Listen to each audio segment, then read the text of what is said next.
Previously on the Lobby U.S.A., our undercover reporter revealed tactics used against supporters of Palestinian equal rights. You have to show that they're racist hate groups and to consistently portray them that way. Tony is being recruited to work undercover for the lobby. It's a hostile environment and there's some risk involved. His assignment? To investigate people on a blacklist drawn up by a website called Canary Mission. It's an anonymous site. Nobody has any idea who's actually running this thing, and people have tried and looked into it. In the third of a four-part series, personal attacks, smears on anonymous websites, how sections of the pro-Israel lobby use unscrupulous means to discredit supporters of Palestinian civil rights.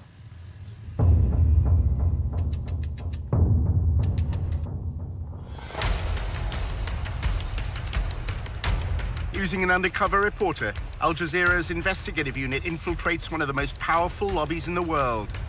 Getting $38 billion in security aid to Israel matters, which is what AIPAC is doing. We examine how the lobby, led by AIPAC, the American Israel Public Affairs Committee, has secured unwavering support in Congress. Congressmen don't do anything unless you pressure them. And the only way to do that is with money. What the lobby is all about is to make sure that Israel gets special treatment from the United States forever. But after occupying Palestinian lands for half a century, the pro-Israel lobby is facing a new challenge. We called for a full boycott of Israel, divesting from it, and eventually imposing sanctions on it to achieve UN-stipulated rights of the Palestinian people. A movement to boycott, divest, and impose sanctions on Israel, BDS, was formed on American campuses. It seems to be achieving its goals. It threatens future American support for Israel. We believe in justice for all people.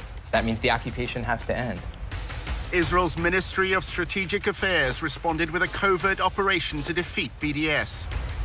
אתה צריך לעשות את זה עם הרבה מאוד עמימות. זה לא גוף צבאי היררכי שאם הרגנו את X, אז כל הגוף מתחתיו לא פועל. The Israeli government leverages Jewish organizations in the diaspora. Absolutely. It's a psychological campaign involving spying and smears. You discredit the messenger as a way of discrediting the message. Just stay on message. And what is that message? BDS is a hate movement. While our reporter monitored pro-Israel groups, he was asked to go undercover for the lobby. You're going into enemy territory. It's not for everybody.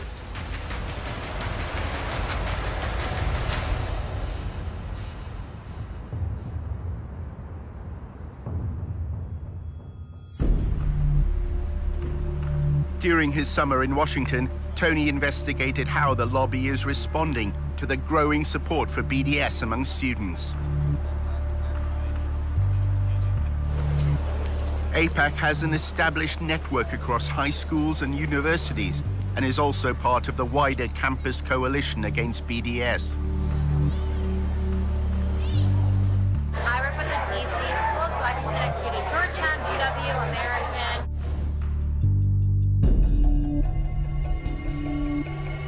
I think that you would really benefit from a conversation with the Israel on Campus Coalition.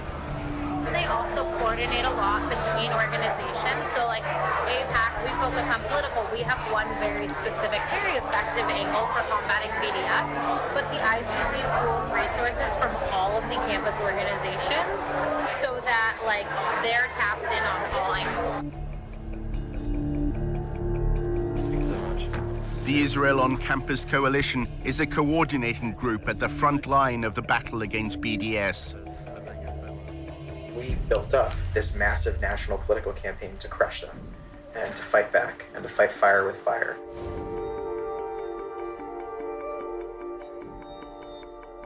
What we saw was a growing global movement to destroy Israel that was manifesting on American college campuses. It makes sense that they would try to poison the next generation.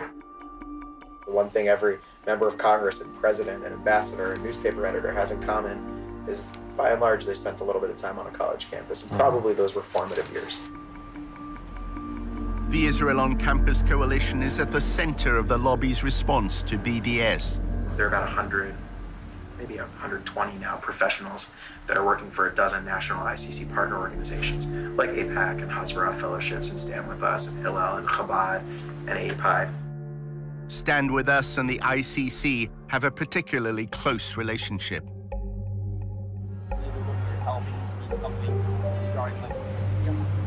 The Israel on Campus Coalition, they really oversee like the whole movement. They're sort of the ones that like have the bird's eye view.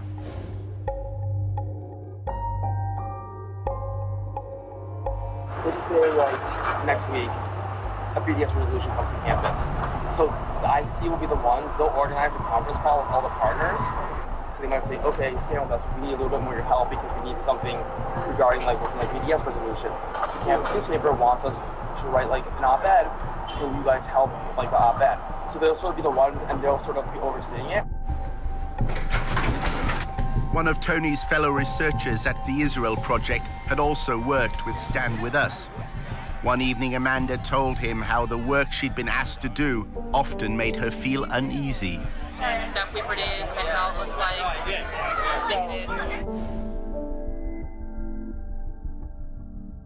it would be like pictures of Palestinian kids with a knife.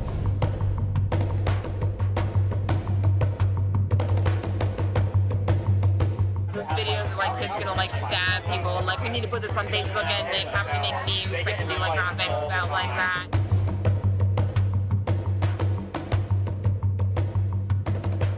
It was in everything. It was in like presentations on Palestinian terrorism that we did to college students and high school students. And it was like on our Facebook pages.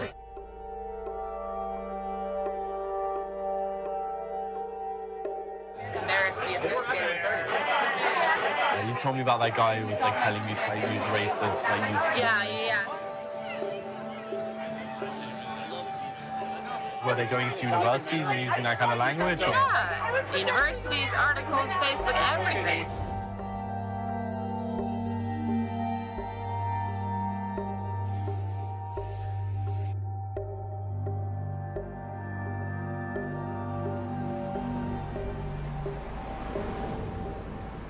At the Israel Project's offices, Amanda confided further in Tony.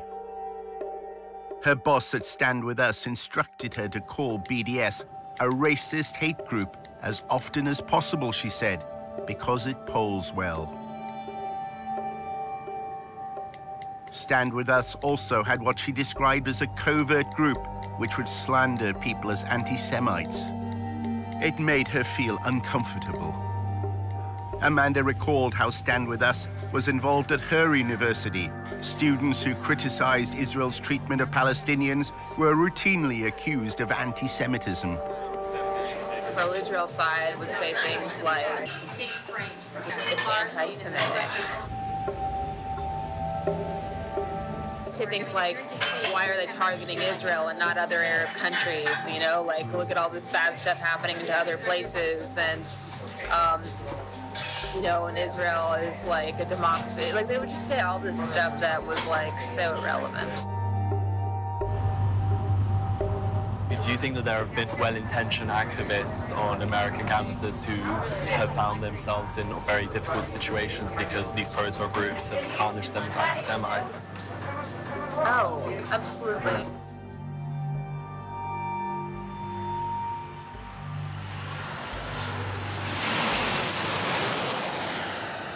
Stand With Us holds an annual conference in Los Angeles. Its focus is on how to fight the BDS movement. To reveal the true nature of BDS, a venomous, deceitful, anti-peace, anti-coexistence movement that will settle for nothing short of the annihilation of the Jewish state. Jacob Bain from the Israel on Campus Coalition linked BDS to the rise in anti-Semitic hate crimes in America. Anti-Semitism is increasing in general, right? In the same way that we're seeing anti-Semitism increase in the community, we're seeing these awful, terrifying desecrations of Jewish cemeteries. Campus is no exception. At a social event held by a pro-Israel advocacy group, Tony finds out more about Stand With Us. Many here are recent graduates with backgrounds in student politics. I was the chief of staff for my friend who was our student senator.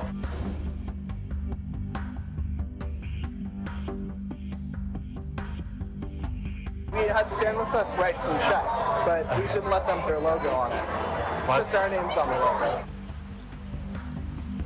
We didn't want that association because on Berkeley campus, if you don't know, they hate Stand With Us.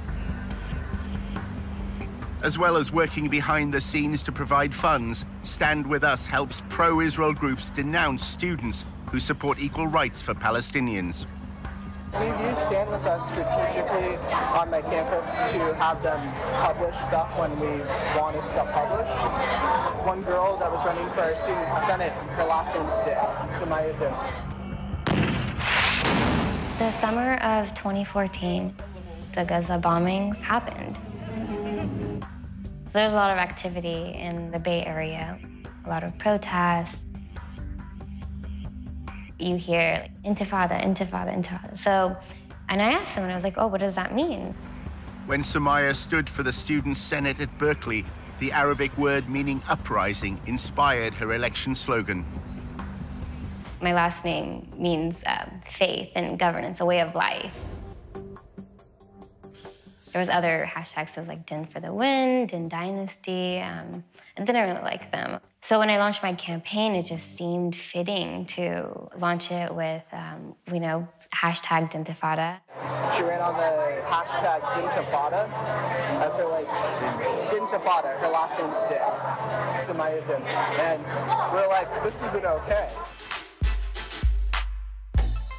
Stand With Us then launched a social media assault on Samaya's campaign and her character. We had a campaign party, it was a launch party, and an hour later, I'm getting all these messages.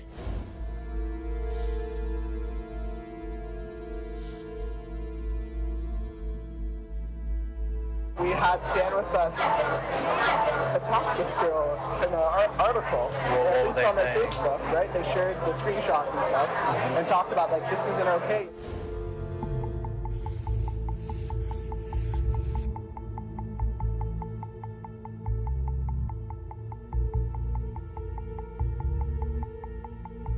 The next day, Stand With Us completely took my campaign slogan out of, you know, context. It's just an Arabic word, meaning uprising. And they redefined it to then serve their own purpose. The redefinition to me was killing of all Jews.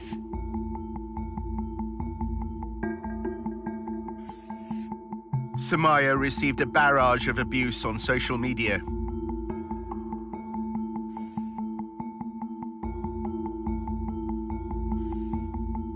They called you a frustrated, sexually repressed woman. They said you were scum.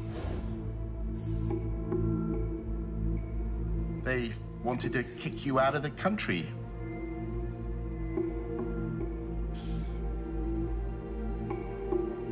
How hard was all that to deal with? Yeah, I distanced myself from that. I would go out and I would be walking on campus. Everyone would be looking at me. I felt like I needed to hide. It took me 3 days. I didn't sleep. I was just like, what's going on? We don't want Stand With Us's name, you know, on our name.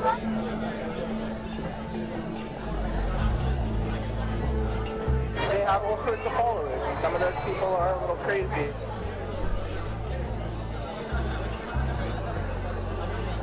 You have people that are saying, like, that person should die. This girl was getting death threats.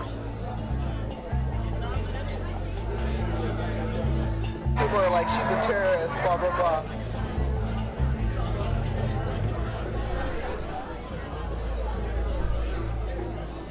How involved are they on campus politics then? Like even if it's money, they get money, but it's rare that they put their name on something because the leadership that I helped create on that campus is aware that it ruins relationships. At the Israel on Campus Coalition in Washington, Tony discovered that the lobby is deliberately adopting a clandestine approach on campuses. We should stand behind our work, not in front of it.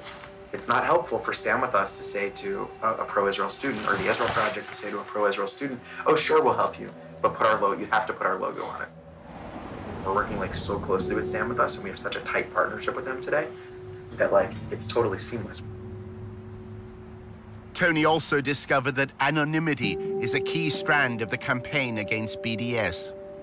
If one of these terrorists on campus wants to disrupt a pro-Israel lecture or something and like unfurl a banner or whatever else, we're going to investigate them, look into bad stuff they've done. That stuff becomes very useful in the moment, and there are any number of ways to push it out. The only thing is that we do it securely and anonymously, and that's the key.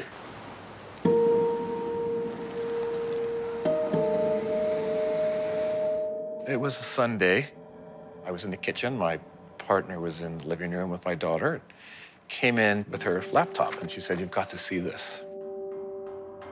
Bill Mullen has been a campaigner for the BDS movement for years. His wife had been sent a link to a website containing a letter addressed to her.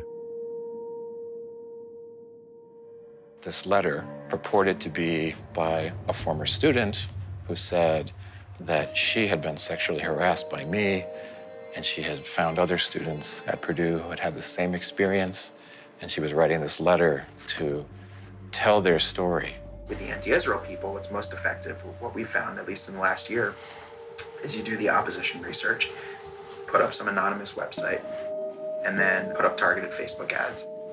Within a very short time, within about 48 hours, we were able to establish that these multiple sites that we had found attacking me had been taken out almost at the same time, and that they were clearly the work of the same people.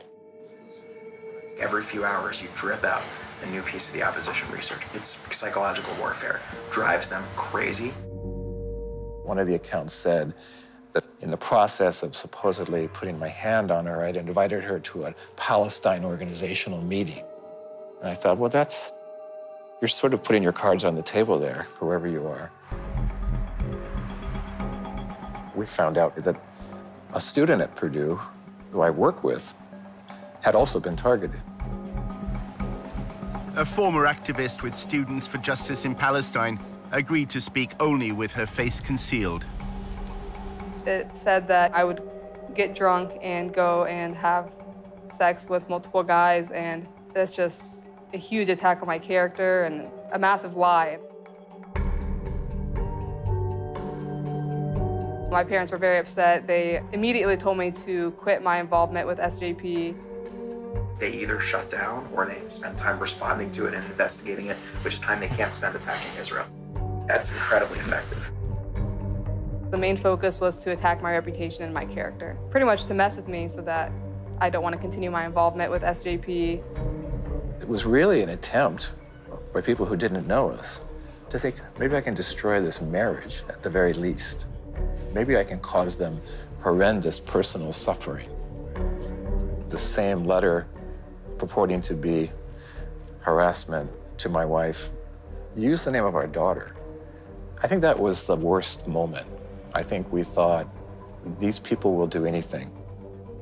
They're capable of doing anything. Could you send me some of these websites? I'd be very curious just to see what they look like. I couldn't. You couldn't, okay. But, you know, Canary Mission is a good example.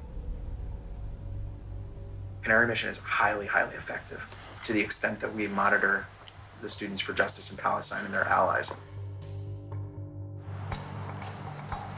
I remember it was the morning I was getting ready for school. I was about to graduate at this point, in a pretty cheery mood, I'd say. I got a Facebook message from one of my friends. She goes, "Hey, Marcel, I don't mean to freak you out, but I think you should see this." I click on it, and then I see it's a picture of me, and it's my name, and it's a profile about me. When I saw that this was a website dedicated to taking down pro-BDS activists and painting us all as terrorists and anti-Semitic, it was chaos. It was chaos in my mind. What are people gonna think when they look at my name on Google? Are they gonna think I'm a terrorist? Are they gonna think I don't like Jewish people? And they're picking out individuals who they think are critical of Israel, and they're smearing them. And they're telling them that what's going to happen here is if you don't cease and desist from acting like this, we in the end will do much to destroy your career. A few years later, these individuals are applying for jobs within your company. Canary Mission's promotional video threatens to pass these smears on to prospective employers. To ensure that today's radicals are not tomorrow's employees. It was shattering to me because I had to look for a job, I had to start my life, and now I had this website smearing my name before I even got a chance to really make a name for myself. Somebody did contact my employer and ask for me to be fired based on my pro-Palestine activism. They said that, you know, if they continued to employ me, that their values are anti-Semitic. It can be really scary at first. I was mostly harassed via Twitter. They were tweeting me like every 2 or 3 days. They take screenshots, even way back to my Facebook pictures that don't even look like me anymore. Just digging and digging through my online presence. They're terrified of Canary Mission, and it's about time. We had always been afraid of ending up on there. It was like very personal.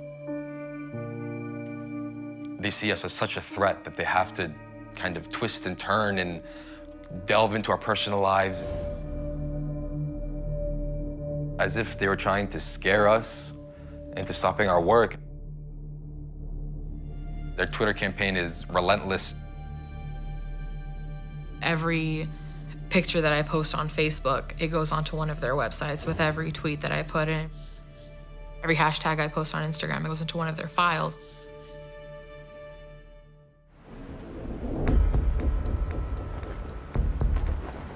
The research operation is very high tech.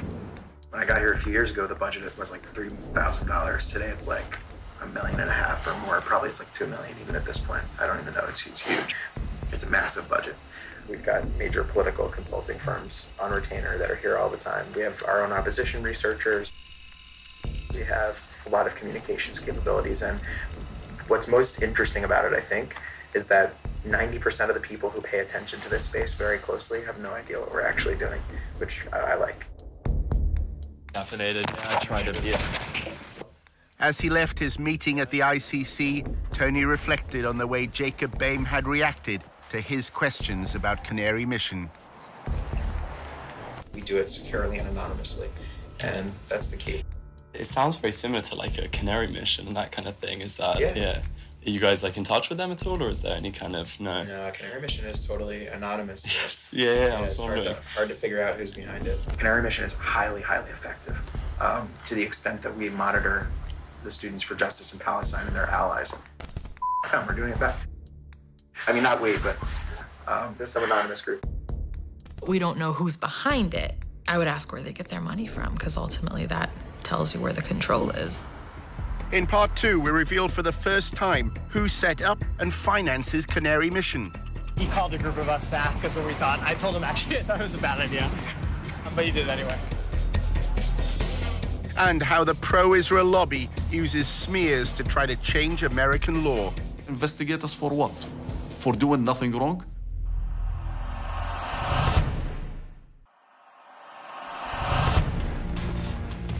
In part 1, how anonymous websites smear supporters of the BDS movement. Use the name of our daughter. They're capable of doing anything. It's psychological warfare. Drives them crazy. Not saying ownership, but I think it's not serious. Our undercover reporter, Tony, is having a coffee with Eric, his boss at the Israel Project.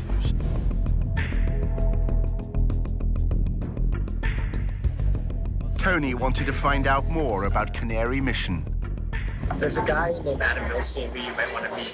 He's a convicted felon. That's a bad way to describe it. He's a real estate mogul.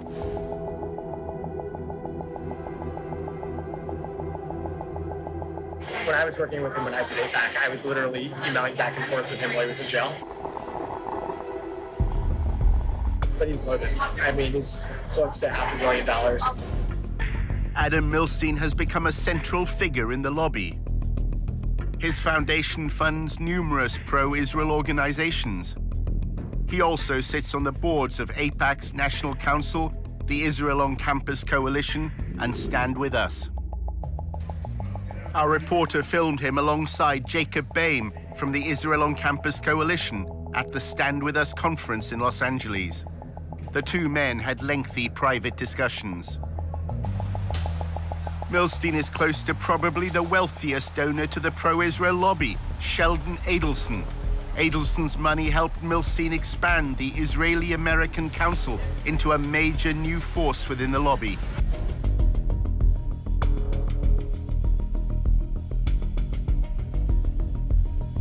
Adelson arrived at the 2016 IAC conference with Rudy Giuliani, now an advisor to President Trump.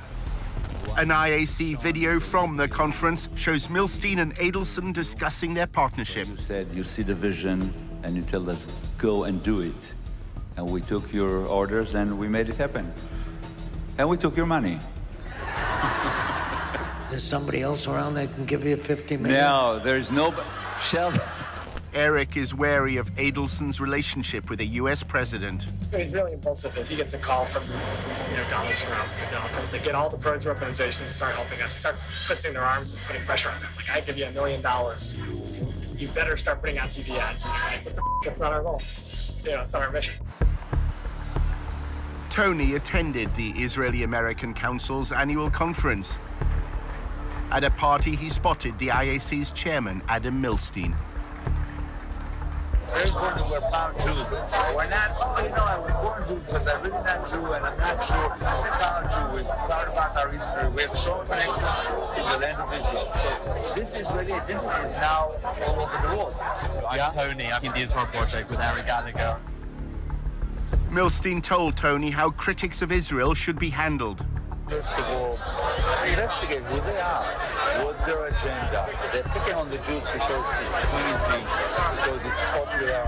We need to expose what they really are, and we need to expose the fact that they're anti-everything we believe in. And we need to put them on the run. Right now, they can do whatever they like, terrorize us, and we are... How do we put them on the run, though? Doing it by exposing who they are, what they are, the fact that they're racist, the fact that they're bigot, that they're anti-democracy. Do you think there's a good role to just naming them as anti-Semites? Not just anti-Semites, it's too simple.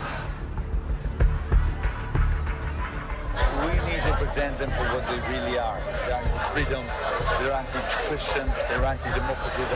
That's what we need to do. Yeah. Numerous groups from the pro-Israel lobby were attending the conference. An Israeli official gave them a message to pass on to BDS supporters in America. Everybody out there who has to do anything with BDS should ask himself twice, do I want to be on this side or do I want to be on the other side? If I'm submitting to BDS, what would be the effect?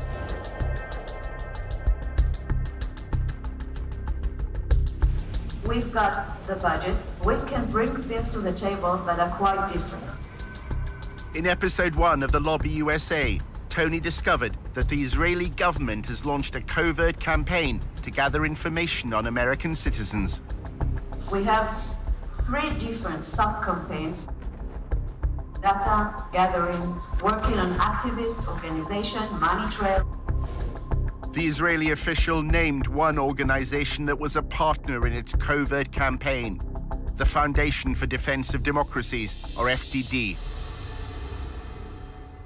This is something that only a country with its resources can do the best. We have FDD. We have others working on this. She names the Foundation for the Defense of Democracy as an agent for this foreign government going after American citizens. I mean, that quote is a smoking gun. Yeah. Sorry, are you Jonathan? Hey, I'm Tony. Hi. I met up with Benny Weinstein. Jonathan Shanzer works for the FDD. He produces research on the financing of armed groups. Yeah, I'm very interested in getting involved in BDS activity and stuff like that. Hopefully anti-BDS. If you had on tape a senior Russian or Iranian or even Canadian official saying that they were running covert operations to spy on Americans and using an organization like the Foundation for Defense of Democracies as a front group, I think it would be a bombshell. Shanzo was invited to talk at the training workshops that Tony attended. Think tanks are the folks that used to work in government, have PhDs, and decided not to become professors. In the Middle Eastern Studies field, academics have failed, and that's why people like me are considered useful, at least to some. To call it the Foundation for the Defense of Democracies is a misnomer. It's the Foundation for the Defense of Israel. When you strip away all the layers of the onion and you look at what you really have, what you have is a foundation that is dedicated to one goal, and that is defending Israel at every turn. The FDD's mission has been to associate students who support BDS through links to charities and pressure groups, ultimately to Hamas, which governs the besieged territory of Gaza.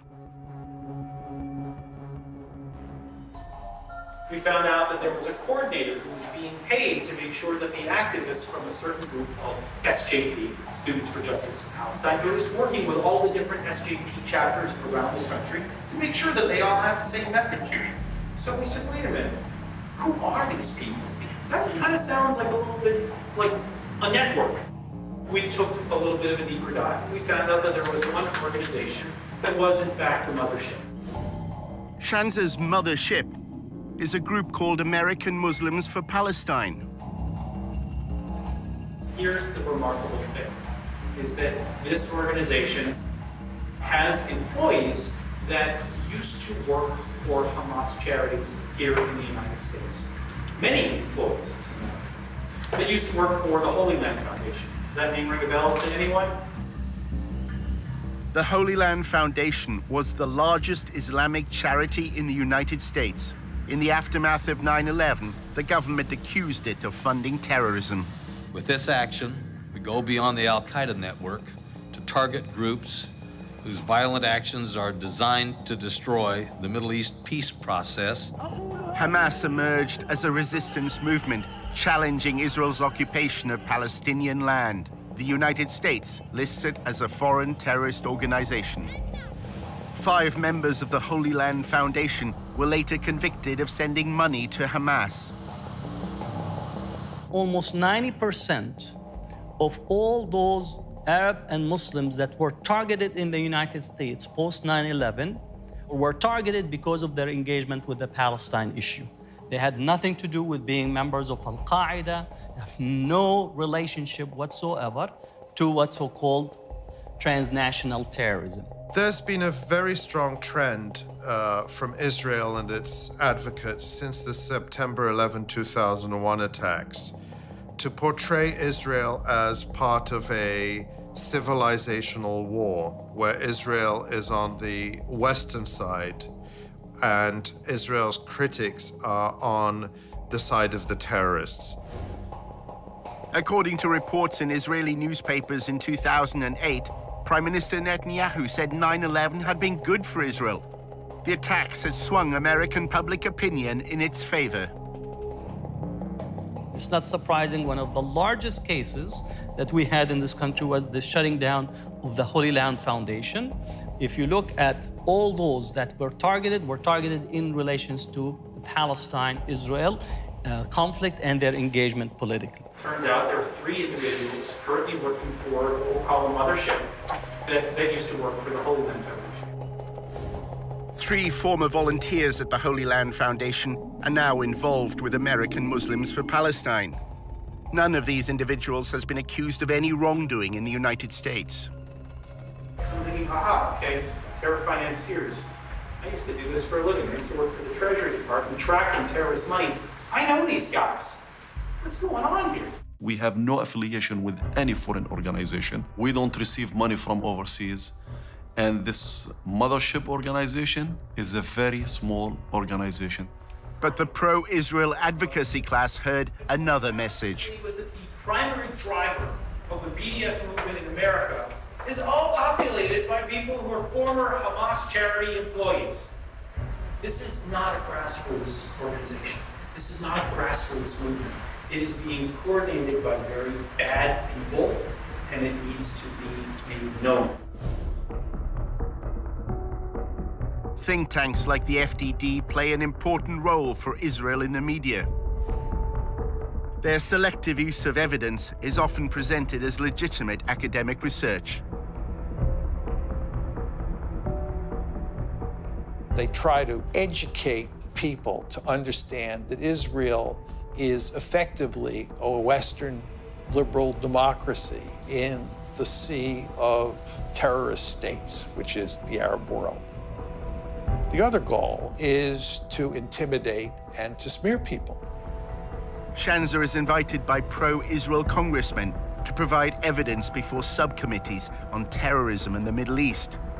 He uses them to insinuate that prominent activists for Palestinian equal rights are linked to armed groups. The AMP's founder and president, Hatem Bazian, was one of 2 featured speakers at a 2004 fundraising dinner in California. Incidentally, the other speaker at this dinner was Mohammed Al-Mazain, who is currently in jail for his role in the Holy Land Foundation and for providing financial support to Hamas. When you enter it into the congressional record, now people are begin to think that there's some legitimacy to it. So this dumping of utter nonsense and garbage into the congressional record, into a legitimate hearing, will have an effect down the line. There's also Osama Abu Ershad. He is currently the National Coordinator and Policy Director for AMP. Mr. Abu Ershad also runs a pro-Hamas newspaper in Virginia. They made Palestine as a front on the war on terrorism. It was Al-Qaeda that attacked the United States. It wasn't Hamas or any Palestinian organization. It was Al-Qaeda. I should note here that our open source research did not indicate that AMP or any of these individuals are currently involved in illegal activity. He himself, in his testimony in Congress, he says, we have no evidence of any wrongdoing by this organization, but still you have to investigate them. So investigate us for what? For doing nothing wrong? The fact it's rubbish does not mean that people don't listen to it, right?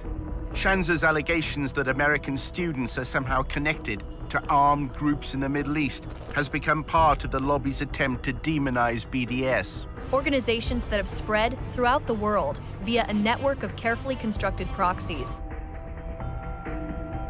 We should promote the fact that, according to Jonathan Shanzer from Knows Terrorism, he said a group of people who were actively funding Hamas have now formed a group, American Muslims for Palestine. Shanzer, testifying, said they're a leading driver of the BDS campaign. They're the most important sponsor and organizers of SJP.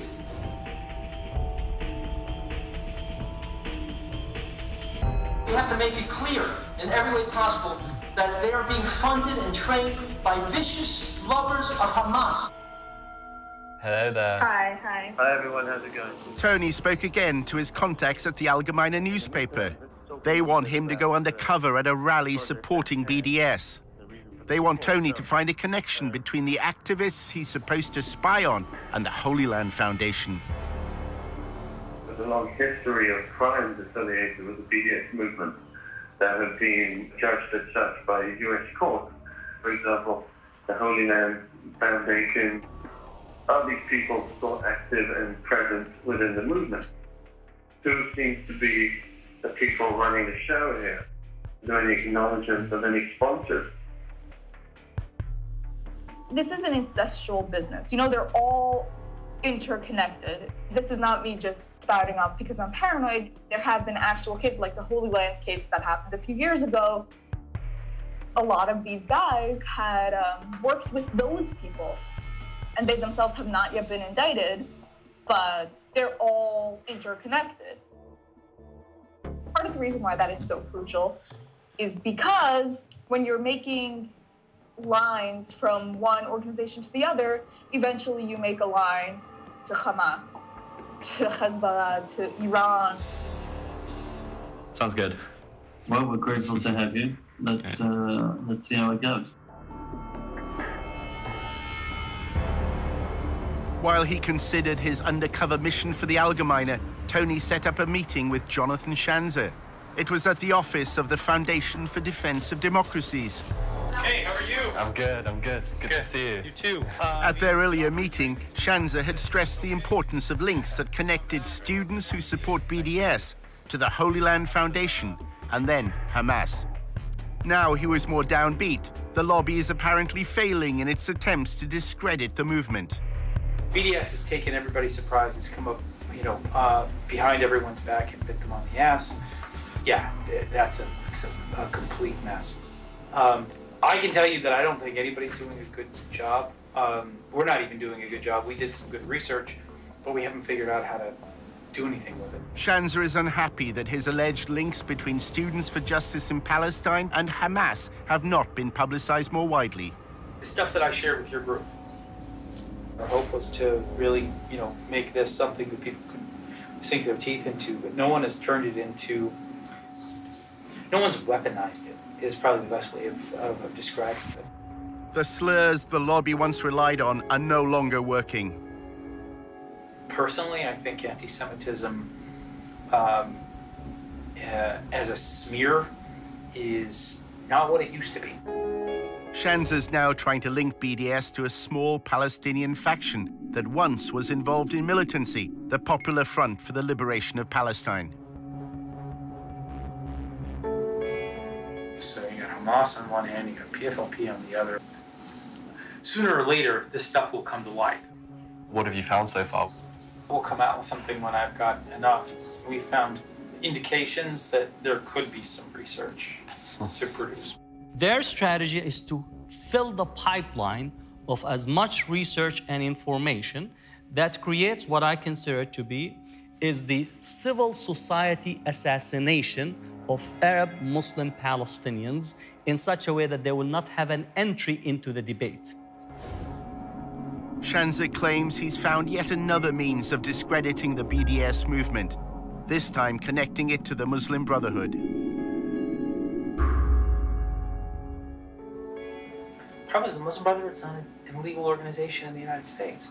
So you can say that that's bad, but if there's no legal link, there's no, there's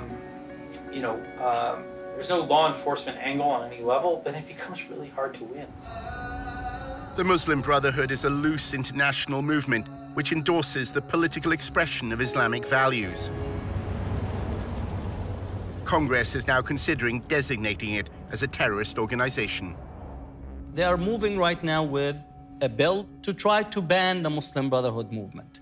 So the strategy that is being deployed, which is create the demonization, filling the garbage can with as much material as possible, especially from a Congress and Senate. We've been dealing with the radical Islam from the Islamic Republic since 1979, the Muslim Brotherhood since the 1920s. You've got the Islamic State, you've got the Islamic Republic.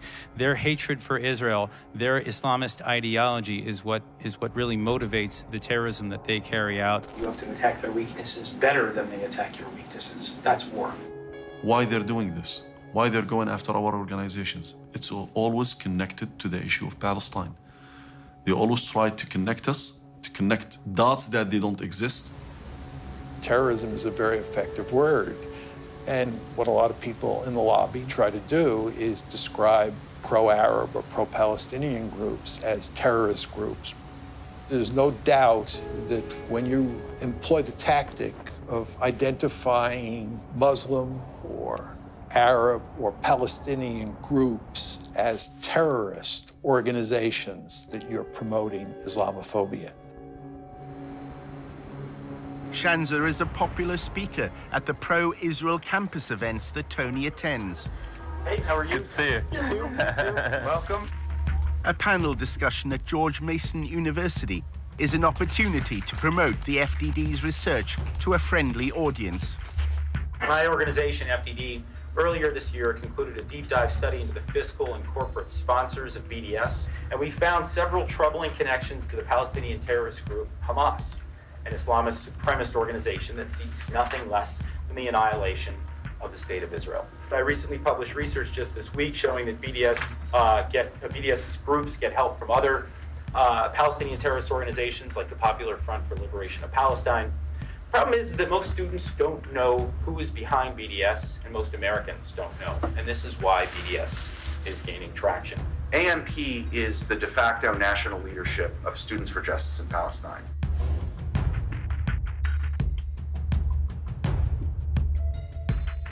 There is an actual direct connection between the people who are involved in raising money for Hamas and the people who are involved in BDS activism on American campuses today. Pollock claims that SJP is just a front to hide the real agenda of American Muslims for Palestine.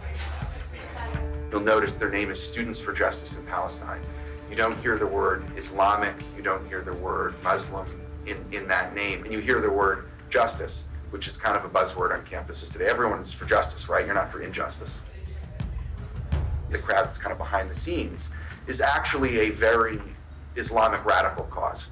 And if you actually get like into the weeds on SJP, they've aligned with groups that are for the, not just the destruction of Israel, the destruction of America. That's a narrative that suits Israel because it takes the pressure off Israel to actually end what it's doing to Palestinians.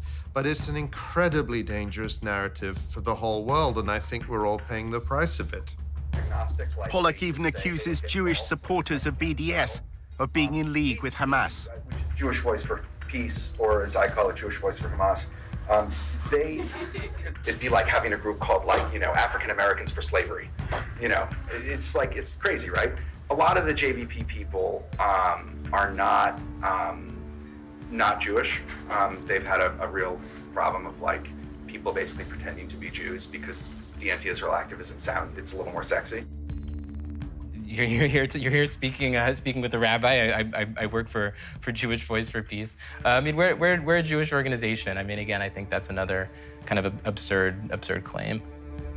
When you talk about SJP and when you talk about BDS, you talk about them as a hate group, as a movement that absolutely endorses violence against civilians, not military conflict, but violence against civilians, AKA terrorism. You discredit the messenger as a way of discrediting the message. Tony's boss, Eric, was also at the event. He's old friends with Noah Pollock. I want to hire Tony at the Israel project. Tony's another troublemaker from the UK. Yeah. He's a good guy. Noah's the best. As Tony left the event with Eric, the conversation turned to smearing BDS supporters. Eric said wealthy pro-Israel donors now have the freedom to fight Israel's critics however they want.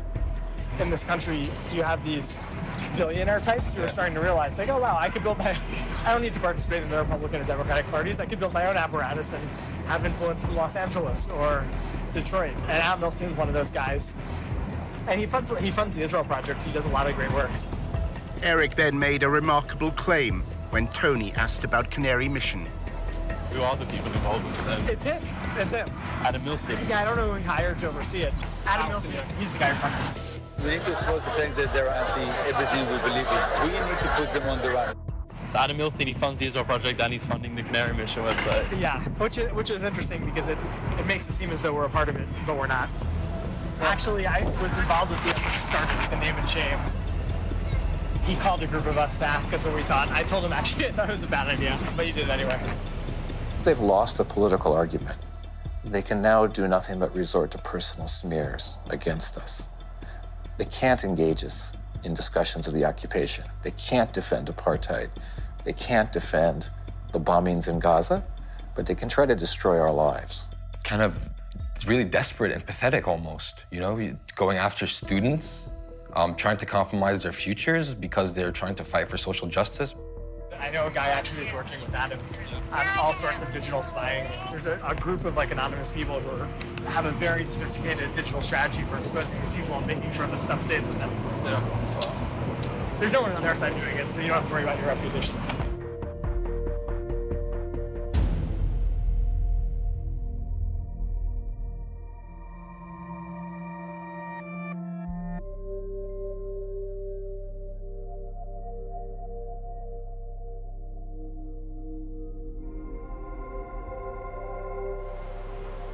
In episode 4, how the pro-Israel lobby is fighting the public relations war, The activism has to be like very provocative and attention-getting, and just like total like no given.